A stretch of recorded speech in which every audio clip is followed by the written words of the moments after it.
భాషలో మార్పు రాలా. నువ్వు అందరిని కూడా ఏక సంబోధనతో సంబోధిస్తూ ఉన్నావు. అసలు అన్పార్లమెంటరీ లాంగ్వేజ్ మేము కూడా మాట్లాడలేం. అంత దారుణంగా చేస్తున్నప్పుడు నువ్వు బేషరతుగా క్షమాపణ చెప్పు. డిఎన్ఏకు ఒప్పుకో. తప్పకుండా నిజానిజాలు నిగ్గుదేల్చండి. ఎవరి మీద అభియోగాలు మోపటం అనేది కాదు, రాజకీయంగా యూటర్న్ తీసుకోవటం కోసం కాదు. ఇదంతా కూడా స్పష్టంగా అమ్మాయికి మదన్ గారికి జరిగినటువంటి అన్యాయాన్ని వీళ్ళ పిల్లలందరిని దగ్గర చేర్చి దాని సొల్యూషన్ ఎతకడం కోసం మేము చూస్తూ ఉన్నాం. తప్పుడు కూతలు కూయకుండా విజయసాయిరెడ్డి గారు నిన్ను ఏకవచన సంబోధన కూడా చేయట్లేదు మేము. ఎందుకంటే మాకు ఆ సంస్కారం ఉంది. మేము ఇక్కడ ఉన్నటువంటి దళిత సంఘాలకు సంబంధించినటువంటి నేతలు, మరి భాగ్యారావు గారు కానీ, జడ్జిగా పనిచేసినటువంటి రామకృష్ణ గారు కానీ, మదన్ మోహన్ గారు కానీ, అదేవిధంగా అనేక సంఘాలకు సంబంధించినటువంటి నాయకులంతా కూడా మేము విజయవాడ నడిబొట్టులో కూర్చొని న్యాయం జరగాలని మేము ఏకరువు పెడతా ఉన్నాం. మా జనానికి న్యాయం చేయండి తప్పకుండా. మేము ఇది రాజకీయంగా సంబంధమే లేదు, దీంట్లో స్పెసిఫిక్గా చెప్తా ఉన్నాం, ప్రత్యేకంగా చెప్తా ఉన్నాం. వాళ్ళు మట్టికి నిన్న విజయసాయిరెడ్డి గారు కులానికి అమ్మేసినటువంటి బ్లూ మీడియాలో వాళ్ళ పాంప్లెట్ లాగా ఉన్నటువంటి సాక్షి పేపర్లో సాక్షాత్తు నేను ప్రెస్ వాళ్ళని ఎక్కడా తిట్టలేదంటున్నాడు. నేను వీడియో ప్లే చేస్తాను, మొత్తం చూడండి. ఈ భారతదేశం ప్రపంచం అంతా చూసింది. అరే ఉదయ్, నువ్వు ఏ పత్రిక రా? రే మన ఇద్దరు ఇప్పుడు 4 సార్లు కలిసాం కదా, మనల్ని ఏమనుకుంటారు తెలుసా? ఏమనుకుంటారు అన్నారండి? జే అనుకుంటారు. అంటే ఆ జే గురించి అతనికి అంత తెలుసా? మాకే తెలియదు అది కేనా జేనా అని. ఆ జే అంటే అర్థం. అంత దారుణమైనటువంటి పరిస్టేషన్లో ఉండి నువ్వు ఏది పడితే అది మాట్లాడుతూ ఉంటే సమాజంలో, ఏ శ్రీనివాస్ నువ్వు ఏబి అన్నా ఏంటి నువ్వు, అరే ఒరే అనేటువంటి అక్కడ ఒక దళితుడు కూడా ఉన్నాడు, అతను కూడా పేరు పెట్టి పిలిచి ఇంత దారుణంగా ఈ ప్రజాస్వామ్యంలో నడిబొడ్డులో నగ్నంగా ప్రజాస్వామ్యాన్ని హతమారుస్తున్నటువంటి రాజకీయంగా సాయిరెడ్డి గారి మీద ఎందుకు చర్యలు తీసుకోకూడదని కూడా మేము ప్రశ్నిస్తూ ఉన్నాం. రేపు రాబోయేటువంటి రోజుల్లో దీన్ని ఉధృతం చేస్తాం, ముందుకు తీసుకెళ్తాం తప్పకుండా. చట్టపరంగా మరి రామకృష్ణ గారు ఇక్కడ నిష్ణాతులు, వారికి ఎన్నో అంశాలు తెలుసు. మరి ఉద్యమ పరంగా భాగ్యారావు గారు ఎట్లా దీన్ని ముందుకు తీసుకెళ్లాలో అందరికీ తెలిసినటువంటి అంశం. మరి చదువుకున్నటువంటి వ్యక్తి, విఘ్నుడు, మరి వారిని కూడా మరి మదన్ మోహన్ గారు వారు అసిస్టెంట్ ప్రొఫెసర్గా చేస్తూ ఉన్నారు. వారు మరి ఈ కుటుంబాన్ని మనం రక్షించాలి కదా, మనందరం కలిసి. దీంట్లో కోడిగుడ్డు మీద ఈకలు బిగుతా ఉన్నారు. It's not correct.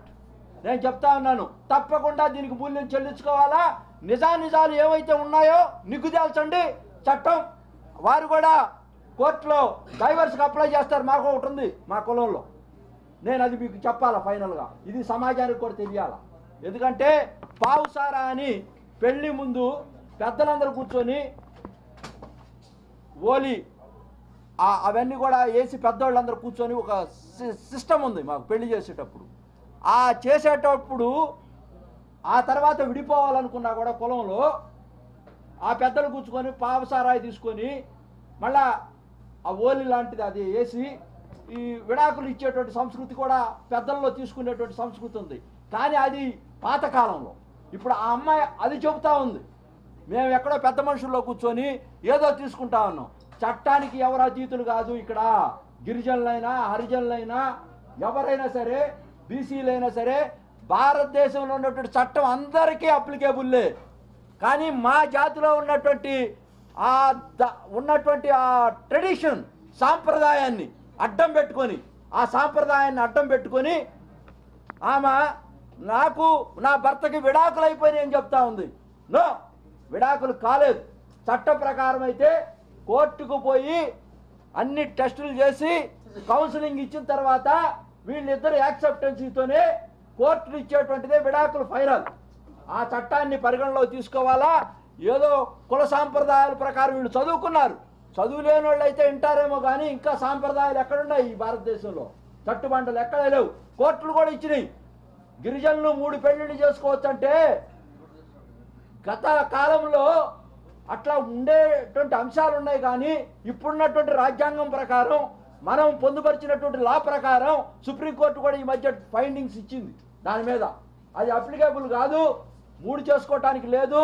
అది ఏదో ఆ యొక్క నార్త్ ఈస్ట్లో కొన్ని ప్రాంతాలకు అది అప్లికేబుల్, ఈ ప్రాంతంలో మైదాన ప్రాంతంలో అది అప్లికేబుల్ కాదని కూడా చట్టాలు చెప్తా ఉన్నాయి స్పష్టంగా. అమ్మా శాంతి, నువ్వు చట్టానికి లోబడి నీ కుటుంబాన్ని జాగ్రత్త చేసుకొని నీ భర్తతో సఖ్యతగా ఉండి అటువంటి అయ్యారాం గాడు గయారాం గాడు సుభాష్ రెడ్డి ఎందుకు వచ్చాడు మధ్యలోకి? అది విజయసాయి రెడ్డి గారు పెట్టినటువంటి ఒక పావు లాంటి వ్యక్తి. వీళ్ళందరూ కూడా నయవంచన చేసే అమ్మాయిని డబ్బులు ఆశ చూపించి ఎక్కడికో తీసుకెళ్ళినట్టుగా అనిపిస్తూ ఉంది ఎపిసోడ్లో అని నేను ఫైనల్గా చెప్పను. దీని మీద సిట్ అయ్యాలి, నిగ్గు తేల్చాలా, సమాజంలో ముందుకు తీసుకెళ్లాలా. సంఘాలన్నీ ఏకమైనవి. ఈ రోజున మా అబ్బాయికి మా అమ్మాయికి ఏదైనా న్యాయం చేయాలనేటువంటి తలంపుతో మేము ముందుంటాం. తప్పకుండా విజయసాయి రెడ్డి నిజంగా దీంట్లో ఇన్వాల్వ్ అయ్యి ఉండకపోతే నువ్వు ప్రెస్ మీట్లో ఎందుకు బిల్లింగ్ ఇవ్వలేకపోయావు? డిఎన్ఏ టెస్ట్కి రా, డిఎన్ఏ టెస్ట్కి రా. వంశీ గారిని పట్టుకొని ఎట్లా పడితే అట్ట మాట్లాడు, ఏబిఎన్ యజమాన్యాన్ని పట్టుకొని ఎట్లా పడితే అట్ట మాట్లాడతావు. నువ్వు TV5 వాళ్ళం అన్ని టీవీ ఛానల్స్ను కూడా ఆపాదిస్తా చెడుగా. ఈ ప్రజాస్వామ్యంలో హక్కు ఉంది విషయాన్ని బయటికి తీసుకురావడానికి. ప్రతి ఒక్కరికి 21 article right to leave, 22 article భావ స్వేచ్ఛ, ఇవన్నీ కూడా ఉండే ఈ సమాజంలో. నక్కటానికి మీరెవరు? దాని మీద జవాబు చెప్పండి, సానుకూలంగా స్పందించండి. మీరు పెద్ద మనిషి, ఈ రోజున మీరు క్యారెక్టర్ అసాసినేషన్ చేస్తూ ఉన్నారు. గిరిజనుల్ని ఆత్మగౌరవం దెబ్బతింటుంది. మేము రేపు రాబోయేటువంటి రోజుల్లో SC ST అట్రాసిటీ కేసు కూడా బనాయించబోతా ఉన్నాం. ఇక్కడ కమిషనర్ గారికి ఇస్తాం, DGP గారికి ఇస్తాం. మేము సంఘాలన్నీ కూడా పోయి తప్పకుండా రిప్రజెంటేషన్ దీని మీద ఫైట్ చేస్తాం. న్యాయం నిగ్గు తేల్చేదాకా కూడా దీన్ని వదలం. వీరు డైవర్స్కి అప్లై చేస్తున్నారు. ఆ తర్వాత డైవర్స్ తర్వాత DNA టెస్ట్కి కోర్టు అనుమతించడం కోసం కూడా విశాఖపట్నంలో పిటిషన్ అయిపోతా ఉన్నారు. త్వరలోనే వీటన్నిటి మీద కూడా న్యాయ సలహాలు తీసుకొని రామకృష్ణ గారు లాంటి వాళ్ళతో ముందుకెళ్ళటం కోసం కూడా రంగం సిద్ధమైంది. విజయసాయి రెడ్డి గారు, ఇక నువ్వు కాసుకో. పరువు కోసం నువ్వు పాకులాడొద్దు. ఒక కుటుంబం విజయసాయి రెడ్డి గారు, నువ్వు నిలపాలా ఆ కుటుంబాన్ని నిలపాలా, నువ్వు వాళ్ళని కలపాలా. వాళ్ళందరూ కూడా మనం ముందుకు తీసుకెళ్లాల్సినటువంటి బాధ్యత ఉంది. ఇంకా నాకు జరిగినటువంటి ఘోరాలు నేరాలు విజయసాయి రెడ్డి ఈ ఎరుకుల జాతికి చాలా అన్యాయాలు చేశాడు. అవన్నీ ఎపిసోడ్ నేను వేరేగా మాట్లాడతాను, అది రాజకీయ రంగు పొలవకుండా. ఈ రోజున స్వచ్ఛంగా ఈ అంశాన్ని నేను మాట్లాడదలుచుకున్నాను. వాళ్ళు చేసినటువంటి ఘోరాల నేరాల తర్వాత నేను ఎపిసోడ్లో చెప్తాను. తప్పకుండా దీన్ని కొనసాగిస్తాను, ముందుకు తీసుకెళ్తాను. ఈ యొక్క హ్యాబిచువల్ క్రిమినల్ తక్కువ చేసుకున్నంత మాత్రాన నువ్వు వైట్ కాలర్ నేరగాడి కాకుండా పావు, తక్కువ చేసుకున్నంత మాత్రాన నువ్వు రాజకీయాల్లో ఉంటా. అన్నీ నీ యొక్క అంశాలన్నీ బయట పెడతాం. చెప్పకూడదు తిన్నా కూడా నీలో మార్పు రాలేదంటే వేరే దేశాల్లో అయితే వాటికి ఉరి తీసేవాళ్ళు. ఇక్కడ ఈ దేశంలో చట్టాలు మార్పు జరగాలని నేను కోరుకుంటూ మీ అందరి మధ్య మరి నేను సెలవు తీసుకుంటూ మీ ద్వారా న్యాయం జరగాలని కూడా నేను ఈ యొక్క కుటుంబానికి కోరుకుంటా ఉన్నాను. ఇప్పుడు మన రామకృష్ణ సార్, సో గత 4-5 రోజులుగా ఆల్మోస్ట్ ఒక నిమిషం ఓకే గత 10 రోజులుగా వారం 10 రోజులుగా జరుగుతున్నటువంటి అంశం చాలా సున్నితమైన అంశం మీ అందరి దృష్టికి వచ్చింది. సో ఆ సమస్య యొక్క గ్రావిటీని గమనించి ఈ సంఘ పెద్దలు గురునాథం గారు, భాగ్యరావు గారు, plus retired judge Ramakrishna sir గారు, నాగేంద్ర గారు, సో వీళ్ళందరూ కూడా ఈ విషయం చాలా సున్నితమైంది. ఈ బలహీన బడుగు వర్గాల ఆత్మగౌరవానికి సంబంధించిన ఇష్యూ ఇది. It's not about just lands, భూములు, ఆస్తులు అదొకటే కాదు. ఇక్కడ ఒక ఆదివాసీ స్త్రీని, ఆదివాసీ యొక్క సంసారాన్ని చెరబట్టి వాళ్ళ యొక్క ఈ క్రికెట్ మైండ్లో దీన్ని సెట్ చేశారు అనేది నాకు కూడా ఇప్పుడిప్పుడే సెన్స్ అవుతా ఉంది. సో నేను కూడా ఇప్పుడు శాంతి కాలింగ్ అనే అమ్మాయి భర్తని, నేను లీగల్ హస్బెండ్ని, I'm not divorced. So నేను గత 2 సంవత్సరాలుగా అమెరికాలో ఉన్నాను. మొన్న జనవరిలో వచ్చాను. జనవరిలో వచ్చిన తర్వాత ఈ భాగవతంతో బయటపడింది నాకు. అసలు ఏం జరుగుతూ ఉంది, అసలు ఈవెన్ ఐ గాట్ షాక్డ్. నేనే షాక్ అయిపోయాను, అసలు ఇంత జరుగుతుంది వెనకాల. అమ్మాయి కడుపులో బిడ్డ పడ్డప్పటి నుంచి నా బిడ్డే అండింది 12 నెలలు నా బిడ్డే. పుట్టిన తర్వాత 4-5 నెలలు నా బిడ్డే. ఆ అమ్మాయి గర్భంగా ఉన్నప్పుడు కూడా నా బిడ్డని చూపించేది వీడియో కాల్స్ యూఎస్లో ఉన్నప్పుడు. ఆ తర్వాత ఇక్కడికి వచ్చే ముందు తనకు స్టేట్మెంట్ ఇచ్చింది, ఈ బిడ్డ నీ బిడ్డ కాదు, నేను ఐవీఎఫ్ చేసుకున్నాను, నువ్వంటే నాకు ఇష్టం లేదు అని చెప్పడం మొదలుపెట్టింది. అమ్మ ఐవీఎఫ్ ఎట్లా చేసుకుంటావు, భారతదేశం లాంటి పవిత్ర దేశంలో భర్త హస్బెండ్ లేకుండా నీకు ఐవీఎఫ్ చేసే పెద్దలు ఎవరు, హాస్పిటల్ ఎవరు, నాకు చూపించి నేను వస్తా అక్కడికి. నాకు ఆల్రెడీ 2 పిల్లలండి, నాకు 2 పాపలు ఉన్నారు, కవల పిల్లలు, వాళ్ళకి ఇప్పుడు 9 years 4th class. సో నా దగ్గర ఏ ప్రాబ్లం లేదు, నీకు ఐవీఎఫ్ చేసుకోవాల్సిన అవసరం లేదు, ఏమొచ్చింది అనేది ఆ క్వశ్చన్తో మొదలైన ఆర్గ్యుమెంట్. లేదు నేను ఐవీఎఫ్ నాకు ఇష్టం లేక చేసుకున్నాను, అది ఇది తను ఏదో డ్రామా చేయడం మొదలుపెట్టింది 1 నెల. లేదమ్మా అసలు విషయం ఏందని అడిగితే తనే స్వతహాగా నేను ఇట్లా విజయసాయి రెడ్డి గారికి బిడ్డలు లేరని ఆయనే చెప్పారు, సో ఆయన ద్వారా ఆయనే డోనర్, నాకు నేను ఆయన ద్వారానే ఐవీఎఫ్ చేయించుకున్నాను అనేసి ఒక జనవరి, ఫిబ్రవరి, మార్చి, ఏప్రిల్ ఈ తతంగం అంతా ఇలా చెప్పుకుంటూ వచ్చింది. సో అంత పెద్ద వ్యక్తిని నేను సామాన్య నెల జీతగాన్ని, ఆయనేమో పెద్ద మనిషి, పోయి ఆయన గేట్ కూడా టచ్ చేయలేను, ఆయన పోయి డైరెక్ట్గా అడగలేను. సో నేను ఫ్రస్ట్రేషన్ 4-5 నెలలు ఫ్రస్ట్రేషన్లో ఉన్నాను, అసలు దీన్ని ఎలా బయటికి తీసుకురావాలి అని.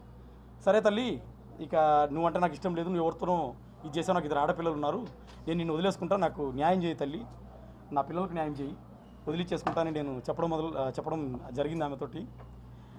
సో అదే భాగంగా ఇద్దరు మ్యూచువల్ అనుకున్నాము ఫస్ట్లో. నన్ను కూడా ఆమె చాలా భయపెట్టించి, నువ్వు మ్యూచువల్ పెట్టు, నీకు ఏం లేదు ఇప్పుడు నా దగ్గర, నువ్వంటే నాకు ఇష్టం లేదు కాబట్టి వేరే పడుకొని పిల్లలు కన్నాను, నువ్వంటే నాకు ఇష్టం లేదు కాబట్టి మ్యూచువల్ చేసి పక్కకి వెళ్ళిపో ఉంటుంది. వెళ్ళిపోవడం కాదమ్మా, నాకు 2 ఆడపిల్లలు, నా సమస్యకు నువ్వు సమాధానం కనిపెట్టాను, సమాధానం చెప్పాల్సిందే నువ్వు అని నేను అడిగాను. సో ఇది సార్ జరిగింది. సో ఈ ఫ్రస్ట్రేషన్లో నేను ఆమె ఎక్కడైతే డెలివరీ అయిందో అపోలో హాస్పిటల్ వైజాగ్ అక్కడికి వెళ్ళాను. ఐఎమ్ ద లీగల్ హస్బెండ్, మీరు అక్కడ వైజాగ్ హాస్పిటల్కి వెళ్ళండి, హాస్పిటల్కి వెళ్ళి నేను లీగల్ హస్బెండ్ కాబట్టి అమ్మ పలానా డేట్న పలానా బాబు పుట్టాడని హాస్పిటల్లో అడుగుతాను. ఫట్ నా పేరు చూశారు, శాంతి చూశారు, కొట్టి పేరు తీసి డాక్యుమెంట్ ఇచ్చారు. ఫ్రంట్ ఆఫీసర్ నా పేరే ఉంది, I'm the legal husband, Manipati Madan Mohan, husband of Kalingiri Shanti, కాబట్టి డాక్యుమెంట్స్ ఇచ్చారు. లేకపోతే ఇవ్వరు కదా, హస్బెండ్ కాకపోతే ఇవ్వరు కదా, ఎట్లా ఇస్తారు వాళ్ళు? మీరు కావాలంటే డాక్యుమెంటేషన్స్ కూడా ఉన్నాయి, దీంట్లో చూపిస్తాను మీకు, హాస్పిటల్ నుంచి తెచ్చిన ఒరిజినల్ డాక్యుమెంట్స్. నేను హాస్పిటల్లో అంటే నాకు కేస్ షీట్స్ కావాలండి, కేస్ షీట్స్లో డీటెయిల్స్ కావాలని అడిగితే అప్పుడు వాళ్ళు 11 గంటలకి రికార్డ్ రూమ్లోకి వెళ్ళి ఒక 4,000 పే చేస్తే మదర్ది బేబీ సపరేట్ కేస్ షీట్స్ ఇచ్చారు. ఆ కేస్ షీట్స్లో చూస్తే ఒక విచిత్రమైన కొత్త పేరు, నేను ఎప్పుడు వినని పేరు కనిపించింది, అది పోతిరెడ్డి సుభాష్ రెడ్డి. ఆయన ఎవరో నాకు తెలియదు. సో ఆయన మీద రీసెర్చ్ చేసి మొదలు పెడితే ఆయన బ్యాక్గ్రౌండు జడ్జి రామకృష్ణ గారు సార్ చెప్పినటువంటి ఒక ఇంపార్టెంట్ ఇన్ఫర్మేషన్, ఆ 2 సింక్ అయ్యాయి నాకు. నేను ఐ వాజ్ షాక్డ్. సార్ కూడా నాకు ఈ మధ్య పరిచయం, ఆ యూట్యూబ్లో సార్ కూడా కొన్ని నిజాలు బయట పెట్టడము అవన్నీ కూడా సింక్ అవుతున్నాయి. పోతిరెడ్డి సుభాష్ పచ్చిగా మరి ఆ సంతకం ఎలా పెట్టాడో నాకు ఇప్పటికీ అర్థం కావట్లేదు. నేను ఆయన మీద అంతా ఇన్వెస్టిగేషన్ తర్వాత ఆయన డైరెక్ట్ ఫోన్ చేసి అడిగాను, పోతిరెడ్డి సుభాష్ గారు మీ మీద మొత్తం ఇన్వెస్టిగేట్ చేసాము, మీరు ఎవరో నాకు తెలుసు, మీరు ఇట్లా అమరావతి హైకోర్టులో GP government pleader for revenue Andhra రీజియన్కి గవర్నమెంట్ ప్లీడర్, మీరు ఎవరు, యువర్ ఇది నామినేటెడ్ పోస్ట్, మీరు ఎవరో కాదు, నామినేటెడ్ పోస్టు వైసీపీ పెద్దలు విజయసాయి రెడ్డి గారే మిమ్మల్ని నామినేట్ చేసి పెట్టారు. స్వయాన తనే మేము మీకు ఇచ్చిన వైరల్లో వాయిస్ రికార్డులో తనే స్వయంగా చెప్పాడు. వైజాగ్లో గీతం యూనివర్సిటీ ల్యాండ్ కొట్టించడంలో విజయసాయి రెడ్డి గారు నేను 11 నెలలు కలిసి కలిసి చేసామనేది తనే చెప్పాడు. సో ఇటువంటి పరిస్థితుల్లో నేను ఆయన అడిగితేనేమో ఆ బిడ్డకు నాకు ఎటువంటి సంబంధం లేదు, నేను కోర్టుకు DNA టెస్ట్ కానీ రెడీ అని ఆయన అంటారు. అదే వైరల్ రికార్డు మీకు ఇచ్చాను. అదే సందర్భంలో శాంతి అంటే ఆయనే నా భర్త అని ఫోటోలు చూపిస్తుంది. నాకేమో ఇక్కడ 2 ఆడపిల్లలు. ఇప్పుడు ఈ సమస్యను అట్లా వదిలేయడానికి లేదు. అది ఈ సమస్యను ఇప్పుడు వదిలేస్తే రేపు 10 ఏళ్ల తర్వాత ఈ సమస్య మహావృక్షమై కూర్చుంటుంది.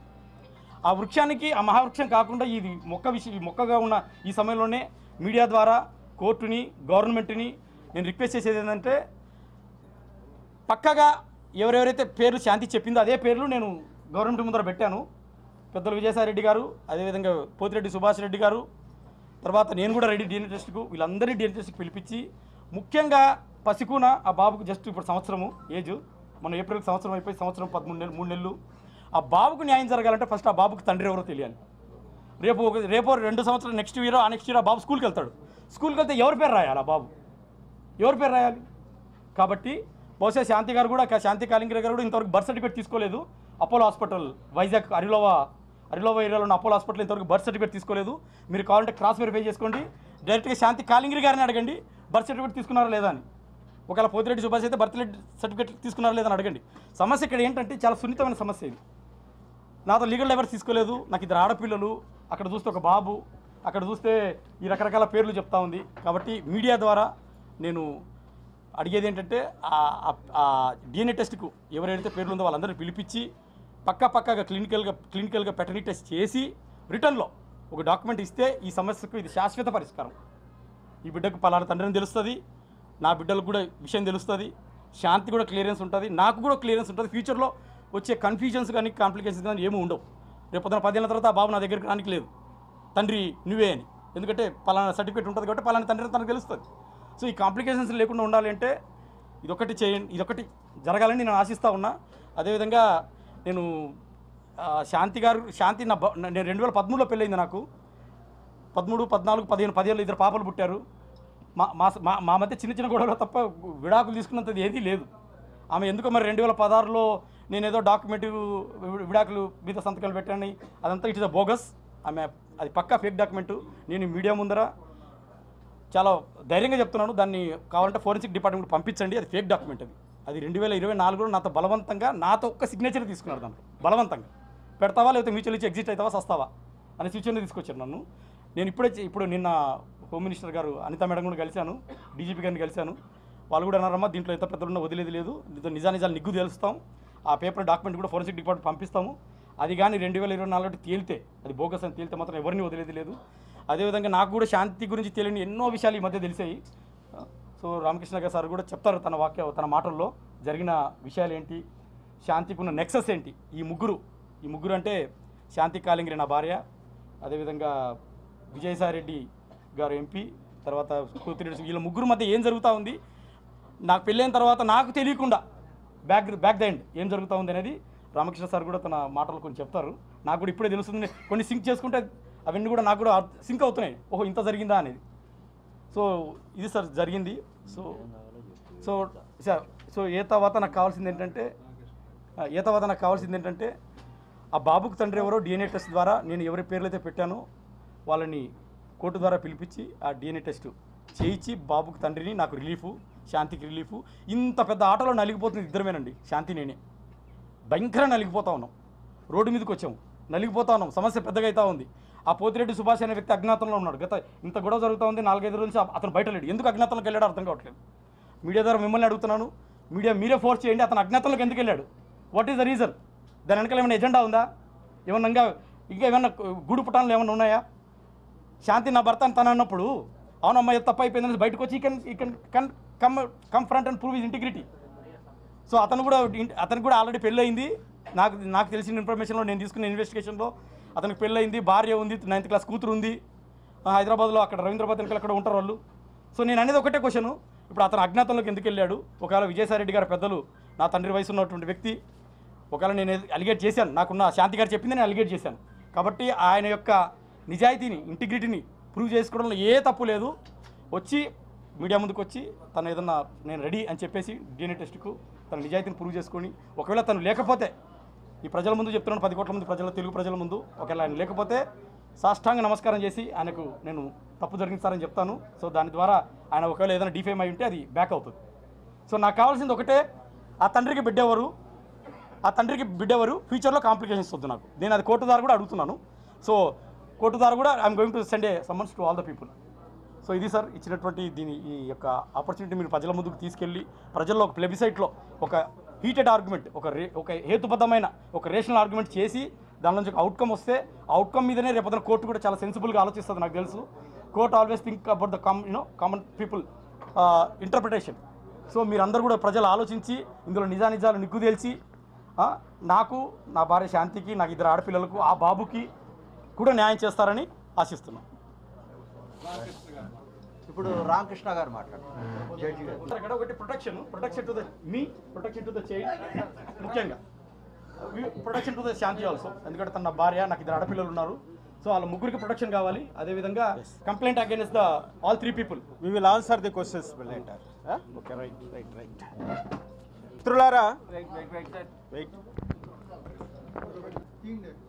సమాజంలో అక్రమ ఆస్తులకు బినామీలు ఉంటారు. అక్రమ సంతానానికి బినామీలను సృష్టించినటువంటి ఘనత మన పార్లమెంటు సభ్యులు విజయసాయిరెడ్డి గారికి ఒక్కరికే దక్కుతుందని నేను చెప్తున్నా. ఎందుకు ఈ మాట అంటున్నానంటే, మా దళిత గిరిజన బిడ్డలను, ఆడబిడ్డలను ఏ విధంగా ఎక్స్‌ప్లాయిటేషన్ చేసి వారి రాజకీయ అవసరాల కోసం, వారి ఆర్థిక సంపదను పెంచుకోవడం కోసం వాళ్ళని ఏ విధంగా బలిపశులు చేసి సమాజంలో వాళ్ళ కుటుంబాలని ఎలా విచ్ఛిన్నం చేస్తున్నారో ఈ విజయసాయి రెడ్డి లాంటి వాళ్ళు, నాగార్జున రెడ్డి లాంటి వాళ్ళు, పెద్దిరెడ్డి ద్వారకనాథ్ రెడ్డి లాంటి వాళ్ళు, పెద్దిరెడ్డి రామచంద్రారెడ్డి లాంటి వాళ్ళు, సజ్జల రామకృష్ణారెడ్డి లాంటి వాళ్ళు, వీళ్ళందరికీ నడిపించేటువంటి కింగ్ జగన్మోహన్ రెడ్డి లాంటి వాళ్ళు శవాలు దొరికితే తప్ప రాజకీయం చేయలేనటువంటి సన్యాసి జగన్మోహన్ రెడ్డి ఈరోజు పరిగెత్తిపోయాడు శవం దగ్గరికి, శవరాజీయాల కోసం. ఏమయ్యారా జగన్మోహన్ రెడ్డి? నీతో పాటు జైల్లో గడిపినటువంటి A2 విజయసాయి రెడ్డి ఇంత అరాచకాన్ని, ఇంత జుగుప్సాకరమైనటువంటి వాతావరణాన్ని రాష్ట్రంలో సృష్టిస్తే ఆ విషయం గురించి నువ్వు పట్టించుకోకుండా శవరాజకీయాల కోసం పరిగెత్తి వెళ్ళావంటే జగన్మోహన్ రెడ్డి ఏమిటి ఈ దారుణాలు? ఎందుకు ఈ విధమైనటువంటి నువ్వు ఒక దళిత గిరిజనుల పట్ల వ్యవహరిస్తున్నావని మేము ఈ సందర్భంగా ప్రశ్నిస్తున్నాం జగన్మోహన్ రెడ్డిని. జగన్మోహన్ రెడ్డి కారణంగానే విజయసాయి రెడ్డి ఎంపీ అయ్యాడు.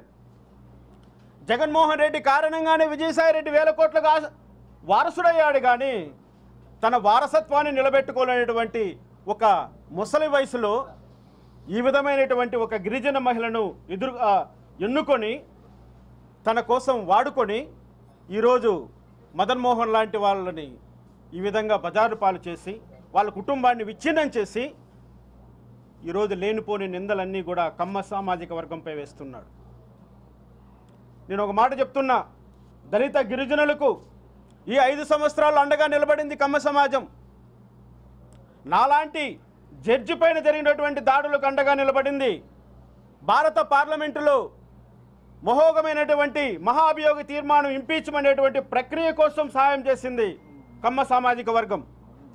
ఈ దుర్మార్గుల నుంచి మా ప్రాణాలను కాపాడింది కమ్మ సామాజిక వర్గం.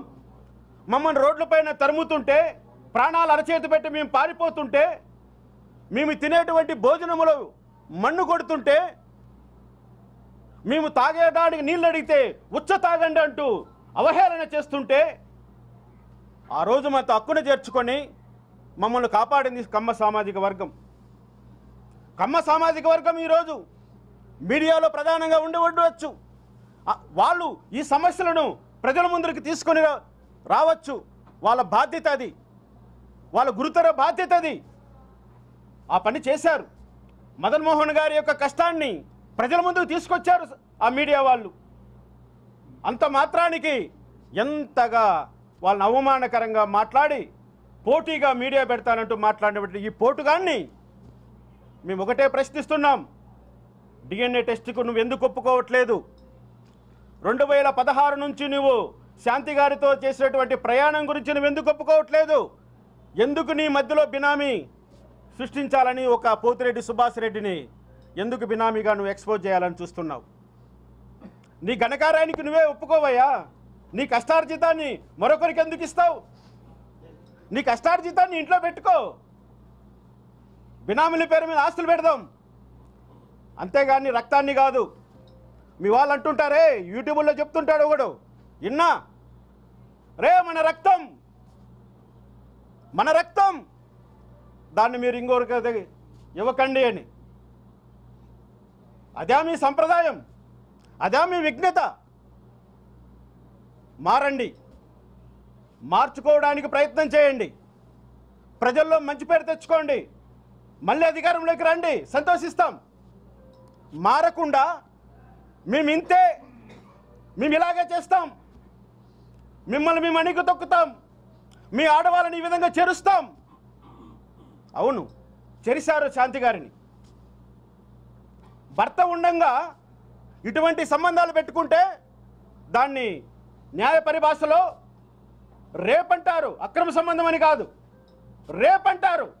ఒక దళిత స్త్రీని కానీ, ఒక ఆదివాసీ స్త్రీని కానీ ఏదో రూపంలో లోపరుచుకొని వాళ్ళతో శారీరక సంబంధం పెట్టుకుంటే అది నేరమని ST prevention of atrocity act స్పష్టంగా చెప్తోంది. మీకు చట్టాల గురించి తెలుసు, చట్టాలు చేసేటువంటి చట్టసభల్లో సభ్యులు మీరు. మరి ఏ విధంగా ఈ అనైతికమైనటువంటి కార్యానికి మీరు పూడుకున్నారు విజయసాయిరెడ్డి గారు అని మేము ప్రశ్నిస్తున్నాం. వెళ్తాడట, ఉమెన్ కమిషన్కి వెళ్తాను, ఎస్టీ కమిషన్కి వెళ్తాను, హ్యూమన్ రైట్ కమిషన్కి వెళ్తాను, పార్లమెంట్లో నా ప్రివిలేజ్ వాడుకుంటాను అంటున్నాడు. నువ్వు వాడుకోవాల్సింది నీ పార్లమెంటరీ ప్రివిలేజ్ కాదయ్యా. ఒక వ్యక్తిగా, ఒక మనిషిగా, ఒక ఆడదానికి భర్తగా ఆ ప్రివిలేజ్ వాడుకో. నిన్ను నమ్ముకున్న నీ భార్యను ద్రోహం చేశావు, మరొకటి భార్యను అన్యాయం చేశావు. ఇదే ప్రివిలేజ్ నీకు. ఈ విషయం తేలాలి. న్యాయ ప్రక్రియ సుదీర్ఘమైనదే, న్యాయ ప్రక్రియ చాలా రోజులు పడుతుంది. అయినప్పటికీ కూడా మీ మదన్ మోహన్ ఎంట నడుస్తాం. మేము అంటున్నాం, మదన్ మోహన్ గారు వాళ్ళ ఇంటి పేరు మానేపాటి, మన విజయసాయిరెడ్డి గారి యొక్క ఇంటి పేరు ఈ పెనుంబాక. ఆయన బాగా గుర్తుపెట్టుకున్నారు, ఎనుంబాక. ఈ కలియుగ కృష్ణుడు శాంతి గారికి పుట్టిన ఈ మగబిడ్డ ఏ వారసత్వానికి వారసుడో తేలాలి. మైనంపాటి వారసుడా, వేణంబాగు వారసుడా? క్లారిటీ రావాలి, కావాలి చట్టానికి. అది చట్టం ప్రకారం ఇది తేలాలి.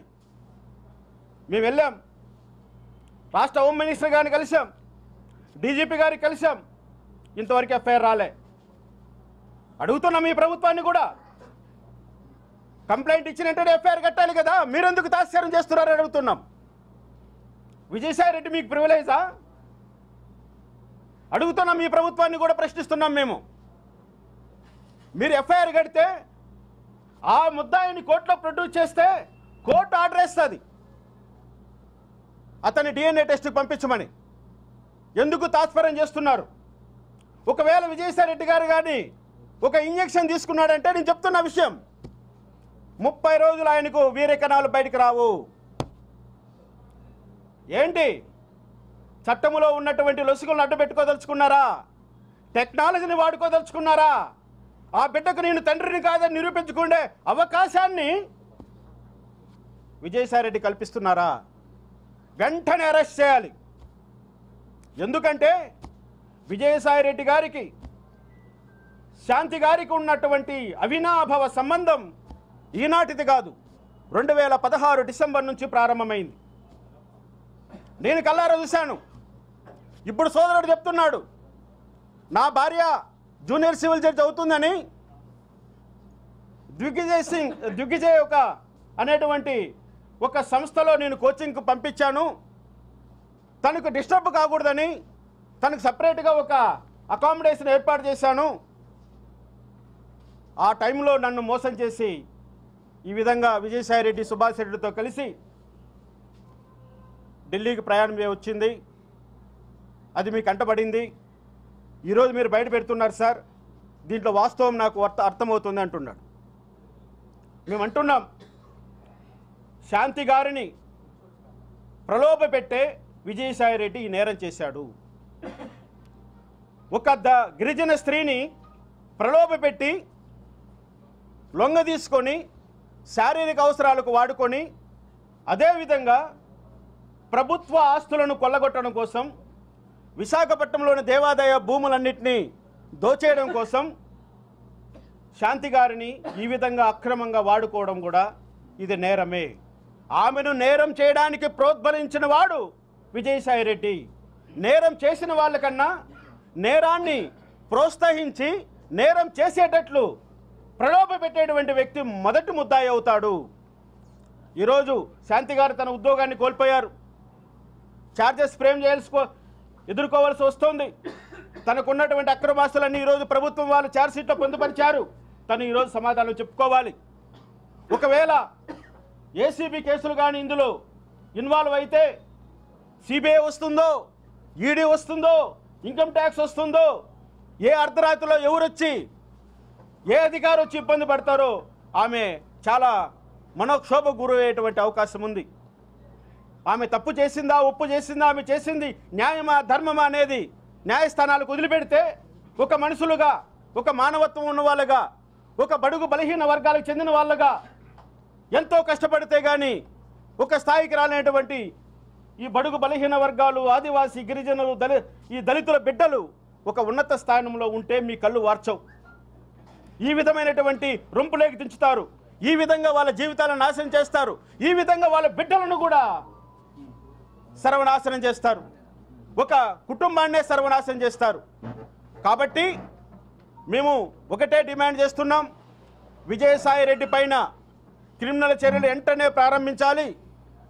ఏదైతే మన మదన్ మోహన్ గారు ఇచ్చినటువంటి క్రిమినల్ కంప్లైంట్ ఉందో ఆ కంప్లైంట్ వెంటనే ఎఫ్ఐఆర్గా రిజిస్టర్ చేసి విచారణ మొదలుపెట్టి విజయసాయి రెడ్డి గారిని అరెస్ట్ చేసి అతని దగ్గర DNA సంబంధించినటువంటి మెటీరియల్ కలెక్ట్ చేసి అతను మెడికల్ ఎగ్జామినేషన్ చేసుకోకుండా అడ్డుపడి ఈ యొక్క ప్రశ్నకు సమాధానం చెప్పండి. ఈ యొక్క కలియుగ కర్ణుణ్ణి మరో కర్ణునిగా, మరొక ఉగ్రవాదిగా తయారు చేసి సమాజం పైన వదలకండి. మాకు ఆన్సర్ కావాలి. మేము ప్రశ్నిస్తున్నది అదే. మదన్ మోహన్ గారికి న్యాయం జరగాలి. అదేవిధంగా మదన్ మోహన్ గారికి ఎటువంటి ప్రాణహాని జరగకుండా, ఎటువంటి అతనికి కష్టాలు నష్టాలు కలగకుండా, అతని ప్రాణ దాడి జరగకుండా ఈ ప్రభుత్వం రక్షణ కల్పించాలని కూడా మేము ఈ సందర్భంగా డిమాండ్ చేస్తున్నాం. మీకు అందరికీ కృతజ్ఞతలు చెప్తున్నాం. మన భాగ్యారావు గారు మాట్లాడతారు. బహుజన గిరిజన సంఘాల తరపున గిరిజన బిడ్డ అయినటువంటి మదన్ మోహన్కి సంఘీభావం తెలుపుతూ, మరి రాష్ట్రంలో ఒక పెద్ద సంచలనమైనటువంటి విషయంగా టీవీలో డిబేట్లో నడుస్తున్నటువంటి ఒక గిరిజన కుటుంబానికి సంబంధించిన అంశం మీద మేము ఆ కుటుంబానికి సంఘీభావంగా ఆ కుటుంబాన్ని రక్షించడం కోసం మేము మద్దతుగా ఈరోజు ఈ ప్రెస్ మీట్లో ఉన్నాం. ప్రధానంగా దీనిలో విశాఖపట్నంలో ఒక గిరిజన యువతి, ఆమె అసిస్టెంట్ కమిషనర్ ఆఫ్ ఎండోమెంట్స్ శాంతి అనే అమ్మాయిని ప్రలోభపెట్టి అడ్డం పెట్టుకొని విజయసాయి రెడ్డి అని ఎంపీ 1000 కోట్లు సంపాదించాడు. అసలు విషయం ఇది. ఒక గిరిజన యువతిని ప్రలోభపెట్టి అడ్డం పెట్టుకొని ఆమెను బెదిరించి ఆమె అధికారాన్ని అడ్డం పెట్టుకొని 1000 కోట్లు సంపాదించాడు భూదందాలతోటి. ఏ విధంగా అంటే అసిస్టెంట్ కమిషనర్ ఆఫ్ ఎండోమెంట్స్ అంటే దేవాదాయ భూములు, ధర్మాదాయ భూములు, ప్రేమ సమాజం భూములు వాళ్ళ ఆధీనంలో ఉంటాయి. ఆ ప్రాంతంలో మనందరికీ తెలుసు 3 రాజధానుల డ్రామాతో గత ప్రభుత్వంలో విశాఖపట్నం వాళ్ళు కేంద్రంగా ఎంచుకున్నారు. అక్కడ ఉన్నటువంటి భూములన్నీ వాల్యూ బాగా కోట్ల రూపాయలు వాల్యూ చేసే భూముల్ని 33 సంవత్సరాలకి, 66 సంవత్సరాలకి, 99 సంవత్సరాలకి విజయసాయి రెడ్డి తన అనుయాయులకి ఈ అసిస్టెంట్ కమిషనర్తో రాయించుకున్నాడు. లీజ్ అగ్రిమెంట్లు రాయించుకొని ఆ భూములన్నీ అమ్మేశారు. 1000 కోట్లకు పైగా భూములు సంపాదించారు. మహా అయితే ఎంతో కొంత ఎముక కూడా ఇచ్చి ఉండొచ్చు ఈమెను ప్రలోభ పెడతానికి. కానీ ఈమెను శారీరకంగా ఇల్లీగల్గా ఈమెను ఉపయోగించుకున్నారు. బిడ్డను కూడా కన్నారు. తండ్రి ఎవరో తెలియని బిడ్డ ఈరోజు అక్కడ ఉన్నాడు. 1000 కోట్ల రూపాయల ఆస్తులు సంపాదించుకున్నారు. అటువంటి విజయసాయి రెడ్డి ఎంపీ విలేకరుల సమావేశం పెట్టి మొత్తం మీడియా అధిపతులందరినీ తిడుతున్నాడు. అది విచిత్రం. ఈ రాష్ట్రంలో మీడియా ఏమో ఒక పక్క వాయిస్ ఆఫ్ ది వాయిస్లెస్గా ఉండి రాష్ట్రంలో నోరు లేని వాళ్ళకి గొంతుకులాగా మారి దళితులు, అణగారిన కులాల సమస్యలన్నీ బయట పెడతా ఉంటే గత ప్రభుత్వంలో ఈ విజయసాయి రెడ్డి ఏమో నేను చాలా ధర్మాత్ముడిని, ఈ మీడియా అంతా దొంగలని చేయబోయే ప్రచారం నిన్న మీడియా అధిపతులందరిని తిట్టాడు, విలేకరులను తిట్టాడు, వాడన్నాడు, వీడన్నాడు, నోరు బారేసుకున్నాడు.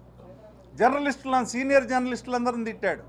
అంటే ఇటువంటి విజయసాయి రెడ్డి అంటే 4th ఎస్టేట్ అయిన మీడియా అధిపతుల్ని, జర్నలిస్టుల్ని కూడా తిట్టినటువంటి విజయసాయి రెడ్డిని క్షమించడానికి వీల్లేదు. దళిత గిరిజన సంఘాలుగా మేమందరం తక్షణమే అతని రాజ్యసభ సభ్యత్వాన్ని రద్దు చేయాలని డిమాండ్ చేస్తున్నాం.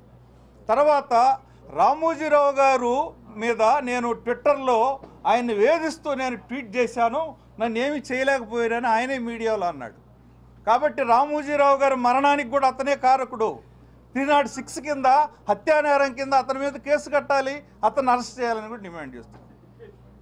తర్వాత SC/ST అత్యాచార నిరోధక చట్టం కింద శాంతి అనే ఒక గిరిజన మహిళను లోబర్చుకొని శారీరకంగా వాడుకొని ఆమెకు బిడ్డను పుట్టించి అతని భర్తను కూడా మోసం చేసినటువంటి వీళ్ళ మీద SC/ST చట్టం కింద కూడా కేసు కట్టి అరెస్ట్ చేయాలని డిమాండ్ చేస్తున్నాం. ఈ అంశాల మీద మేము పోరాటానికి సిద్ధంగా ఉన్నాం. రాష్ట్ర ముఖ్యమంత్రి చంద్రబాబు నాయుడు గారికి కూడా మేము ఇవాళ రేపు కలిసి సిట్ దర్యాప్తు వేయమని, దీని మీద ఈ విజయసాయి రెడ్డిని తక్షణం అరెస్ట్ చేయమని, సిట్ దర్యాప్తు వేయమని డిమాండ్ చేయడానికి మేము సిద్ధంగా ఉన్నామన్న విషయాన్ని మీకు తెలియజేస్తున్నాం. జై భీమ్. గారిని కానీ అడగండి. ఏం చెప్పండి. మరి ఎస్సీ ఎస్టీ కేసు కింద మీరు ఎలా కంప్లైంట్ కట్టాలని చెప్తారు? కూడా మదన్మోహన్ గారు కూడా ఎస్టీ, అర్థమైందా?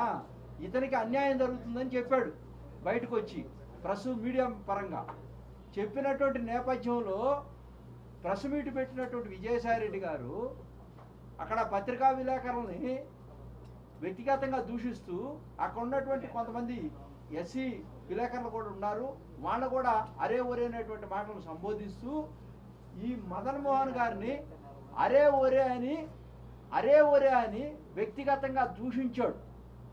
ఒక గిరిజన సమాజానికి సంబంధించినటువంటి శాంతి గారిని పక్కన పెట్టండి, ఇక్కడ బాధితుడిగా వచ్చి అభియోగాలు మోపుతున్నప్పుడు అసలు ఆడు మదన్ మోహన్ గారు ఎవడు? నా దగ్గరికి 2 సార్లు వచ్చాడు, ఏదో ఇచ్చాను యథాలాపంగా, నేను ఇన్ని సంవత్సరాలు ఉద్యమం చేశాను, నాకేమైనా చేసావా నువ్వు విజయసాయి రెడ్డి గారు? మరి ఒక గిరిజనుడు ఎరుకుల వ్యక్తి అతను వెళ్తే నువ్వు ఎట్టా లెటర్ ఇచ్చేసావు?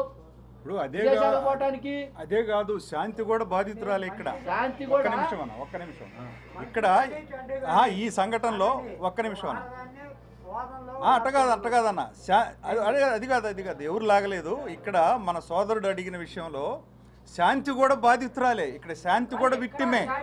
ఉండండి, అట్ట కాదండి, ఆమెను చంపేస్తారు రేపు. నేను కాదు అని అంటే చంపేస్తారు. మిత్రమా నువ్వు ఓకే రైట్. మీకు చట్టం తెలుసా? ఐపీసీ తెలుసా? అడల్టరీలో కంప్లైంట్ ఎవరు? అడల్టరీ కేసుల్లో కంప్లైంట్ ఎవరు? చెప్పు. నో అడల్టరీ కేసుల్లో ఇది క్లియర్, ఇట్ ఈస్ క్లియర్. చట్టం చెప్తున్నాం.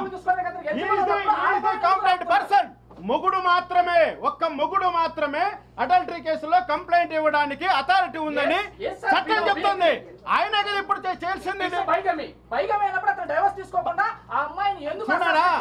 బైగమీ వేరు, అడల్టరీ వేరు, 2 డిఫరెంట్ అఫెన్సెస్. బిగమీ ఈజే రెండో పెళ్లి చేసుకోవడాన్ని బైగమీ అంటారు, అడల్టరీ అన్నదాన్ని ఇంకొకటి పెళ్ళాన్ని పక్కన పండుకోవడాన్ని అడల్టరీ అంటారు. ఈయన పెడుతున్నది అడల్టరీ కేసు. అడల్టరీ కేసులో కేవలము మొగుడు మాత్రమే కంప్లైంట్ ఇవ్వగలడు, మొగుడికి మాత్రమే అధికారం ఉంటుంది. ఇక్కడ స్త్రీ అన్న వాళ్ళు కేవలము సాక్షిగానే ఉండొచ్చు, లేకపోతే తను కంప్లీట్ గా చట్టం నుంచి మినహాయింపు పొందొచ్చు. ఇక్కడ ఇటువంటి అడల్టరీ చేసేటువంటి ఆడవాళ్లకు శిక్ష ఉండదు. అర్థమైందా? ఇది చట్టం. కాబట్టి మదన్ మోహన్ గారు నేను గిరిజన చట్ట ప్రకారం కుల పెద్దల్లో విడాకులు తీసుకున్నాను. ఈ విడాకులు గిరిజన చట్ట ప్రకారం చెల్లుతాయా లేవా? చెల్లవు. రాసి పెట్టుకోండి, చెల్లవు. ఎందుకంటే మీకు కూడా తెలుసు కృష్ణ గారు, ఈ జాతుల్లో ఒక సాంప్రదాయం ఉంది ఎరుకల జాతిలో, ఏది పావుసారా అనేటువంటిది పెద్దలందరూ కూర్చుంటారు, అదంత మోడా అనే దాంట్లో మనం తీసేసుకుంటారు, అది అయిపోతుంది. అది చట్టాన్ని ప్రశ్నించక ముందు జరిగేటువంటి అంశం, అది సాంప్రదాయం. చట్టం వచ్చిన తర్వాత చట్టం కనుక మనం ప్రశ్నిస్తే చట్టంలోకి వెళ్ళి డెఫినెట్ గా అది డిఫాల్ట్ అవుతుంది, అది అప్లికబుల్ కాదు. చూడండి, చట్టంలోకి రాదు. Morals are different with law. Morals is prevail in the community but not before the law. అంటే ఏంటి? మోరల్స్ అంటే ఈ విధమైనటువంటి సంప్రదాయాలని మనం మోరల్స్ గా సంప్రదాయాలుగా ట్రీట్ చేస్తాం. అది ఎంతవరకు కోర్ట్ ఆఫ్ లా ముందర ప్రశ్నించినంత వరకు మోరల్స్ ప్రివైల్ ఉంటాయి. ఒక్కసారి కోర్ట్ ఆఫ్ లా ముందరకు వచ్చామంటే నీకైనా నాకైనా ఎవరికైనా వర్తించేది ఐపీసీనే. మనమందరం ఇండియన్ పీనల్ కోడ్నే ఫాలో అవుతున్నాం. ఈ రోజు చట్టం మారినట్లుగా మార్చుకోవచ్చునేమో కానీ డెఫినేషన్స్ మారవు. కాబట్టి ఏదైతే శాంతి గారు ఈ రోజు నేను మదన్ మోహన్ రెడ్డి అనే వ్యక్తికి 2016లో ఆయనకు నేను విడాకులు ఇచ్చేశాను, ఆయన నా భర్తే కాదు, ఈ రోజు పుట్టినటువంటి బిడ్డకు పలానోడు చెప్పుకోవచ్చు. కానీ చట్ట ప్రకారం వాళ్ళు ఇడిపోలేదు కాబట్టి, చట్టము వాళ్ళ యొక్క ఇడిపోయినటువంటి తత్వాన్ని గుర్తించలేదు కాబట్టి, చట్టం ఎప్పుడైతే వాళ్ళను భార్యాభర్తలకు ఎడగొట్టినట్టుగా గుర్తించబడుతుందో ఆ రోజు నుంచి శాంతి గారు సపరేటు, మదన్ మోహన్ గారు సపరేటు. ఈ రోజు కూడా టిల్ నౌ, ఈ క్షణం వరకు కూడా వాళ్ళు భార్యాభర్తలే. ఇది మనం గౌరవించాలి. ఒక్కటే కృష్ణ గారు, శాంతి గారిని మేము వ్యతిరేకించట్లా. ఇక్కడ శాంతి గారిని మా బిడ్డ ఈ కుటుంబాన్ని కాపాడాలనేటువంటి అంశంతోనే మేము అందరం ఇక్కడ కూర్చున్నాం. దీంట్లో నిజాలు నిగ్గు తేల్చాలా, దీని మీద సిట్ అయ్యండి, ఇది ఒక సీరియల్ లాగా సాగుతా ఉంది. దీనికి ఫుల్ స్టాప్ పెట్టండి అంటున్నాము కానీ ఎవరి మీద we're not arrest anybody personally. ఇప్పుడు శాంతిని చంపేస్తారు, ఇప్పుడు ఇది భయం. బజారులో పట్టేసి ఇప్పుడు శాంతి యొక్క జీవితం మొత్తం బజార్లో పెట్టాము. మేము శాంతికి మాత్రం ఏమీ చేయట్లేదు కానీ మేము రాజకీయం చేస్తా అన్నట్లా ఉన్నది. అట్ట కాదండి, ఇప్పుడు రేపు అమ్మాయికి అన్యాయం జరిగింది కదా, ఇప్పుడు శాంతిని చంపుతారు. మీరు అన్యాయం జరిగింది అంటారా? అంటే ఆ అమ్మాయికి అన్యాయం జరిగింది అనేది ఎవరు చేశారు అన్యాయం? అన్యాయం చేసి ఉండొచ్చు కానీ ఇక్కడ మీరు బద్నాం చేసేది శాంతి జీవితం. ఎవరో బదనాయం కావట్లా, ఇతని జీవితం కూడా ఉంది ఇక్కడ. శాంతి- మీరు మదన్ మోహన్ గురించి ఆలోచించట్లా, ఇతర ఆడపిల్లల గురించి మాట్లాడట్లేదు, మీరు కుటుంబ వ్యవస్థ గురించి మాట్లాడట్లా, వ్యక్తిగతంగా శాంతి గురించి. శాంతి గారు కూడా ఈ కుటుంబంలో సభ్యురాలు కాబట్టి ఈ ఎపిసోడ్ లో తప్పక బయటికి రావాల్సిందే. సీత కూడా వచ్చింది ఆ రోజున, అగ్ని ప్రవేశం చేసింది, తప్పదు. త్రేతాయుగం నుంచి ద్వాపరయుగం నుంచి అన్ని కుటుంబాలు పెద్ద పెద్ద మా తాతలు నేతలు తాగారు, మా మూతులు వాసన చూడండి అన్నప్పుడు ప్రూవ్ చేసుకోవటం కోసం తప్పకుండా ఈ ఎపిసోడ్ లో అందరూ మాట్లాడాల్సిందే. అమ్మాయిని కూడా ఎందుకు కలుపుకోలేదు? ఏమండి మీరు మీరు ఏమండి వినండి, శాంతి గారిని కూడా కలుపుకొని వెళ్ళొచ్చు కదా. ఎవరు? రావాలి, ఆమె వచ్చినప్పుడు తప్పకుండా రమ్మానండి.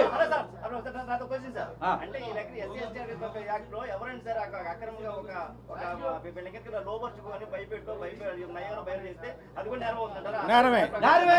నేరమే. 100% నేరమే. ఇంకోటి అమ్మాయిని కూడా రమ్మనండి, మేము తప్పకుండా ఇన్వైట్ చేస్తాం, తప్పులేదు. విజయసాయి రెడ్డి గారి యొక్క పాత్రని తేల్చమంటున్నాం దీంట్లో. మేము రాజకీయ కోణంలో చూడట్లేదు. ఆ అమ్మాయి వినండి, మీరు ఇంకోటి అన్నారు కదా, మన విజయసాయి రెడ్డి గారు ఏమన్నారు, కమ్మ మహిళ అయితే మీరు ఇంత పెద్దగా మాట్లాడతారా అన్నారు. నేను మీకు ఉదాహరణ చెప్తున్నాను. ఎన్ఆర్ఐ నుంచి వచ్చినటువంటి చౌదరి గారు, ఆయన మాజీ ఒక టీవీ ఛానల్కి అధిపతి, మేనమామ ఇక్కడ తీసుకొచ్చి చంపేశారు నందిగామ దగ్గర. తారా చౌదరి ఎవరో ఉంది ఆడ మేనగోళ్ళు, ఆమె గురించి టీవీలన్నింటిలో కూడా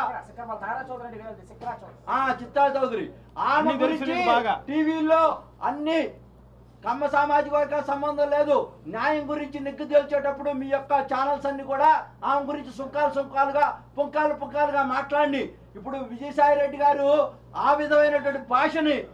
అయినా తారకరత్న గారు చనిపోయినప్పుడు వాళ్ళ మేనగోడలను ఇచ్చినప్పుడు చంద్రబాబు నాయుడు గారి దగ్గరికి వెళ్ళి 20 రోజులు అక్కడే ఉన్నాడు కదా నేను తమ్ముండి, నాకు అన్న చంద్రబాబు నాయుడు గారని. మరి ఆ కుటుంబంలో సభ్యుడే కదా, మరి కమ్మ కులాన్ని తిట్టాల్సినటువంటి అవకాశం ఏమొచ్చింది? నువ్వు అభద్రతాభావంతో ఉన్నావు కాబట్టి. మీడియా మొత్తాన్ని ఎందుకు తిట్టాలా? ఓకే, అభియోగం మోపాడు మదన్ మోహన్ గారు, నువ్వు ఆన్సర్ చెప్పు. ప్రెస్ ముందుకు వచ్చి నువ్వు వైట్ కాలర్ అంటున్నావు కదా, టక్ చేసుకున్నావు అంటున్నావు కదా, నువ్వు ఎంపీవి కదా, నువ్వు తప్పకుండా చెప్పు. డిఎన్ఏకి రా. ఒకవేళ నువ్వు కరెక్ట్ అయితే ఈ సమాజం నిన్ను సిబిఐ ఎంక్వైరీలో కూడా చాలా మంది బయటకు వచ్చిన వాళ్ళు ఉన్నారు కదా నిజాయితీగా, తప్పేముంది? ఇది భారతదేశం, స్వతంత్ర భారతావనిలో అందరికీ చట్టాలు ఉన్నాయి. అభియోగం మోపినప్పుడు నువ్వు అభియోగం మోపితే దొంగ అంటే దొంగ అని ఎమ్మడి పడినట్టుగా ఉంది. మేము ఎవరికి వ్యతిరేకం కాదు, దయచేసి విలేకరులంతా కూడా మేము తెలియజేస్తా ఉన్నాం. పాత్రికేయుల్ని ఇష్టం వచ్చినట్టుగా తోలనాడటం, ఆ అందరి గురించి మాట్లాడటం, హ్యాబిచువల్ క్రిమినల్గా ఉంటాం, అసహనంతో ఉంటాం, దాన్ని మొత్తాన్ని ఖండిస్తూ ఆయన పార్లమెంట్ సభ్యత్వాన్ని తీసేయాలా ముందు, తర్వాత ఈ ఎపిసోడ్ మీద సిట్ అయ్యాలా, నిగ్గుదేల్చాలా, సాంప్రదాయాలను కూడా గౌరవించాలా, చట్టాన్ని గౌరవించాలని కూడా ఈ సందర్భంగా మీ అందరూ కూడా వేడుకుంటూ సెలవు తీసుకుంటాం. శాంతిని కూడా రక్షించాలి, దానికోసమే బాధ్యత మేము తీసుకుంటాం.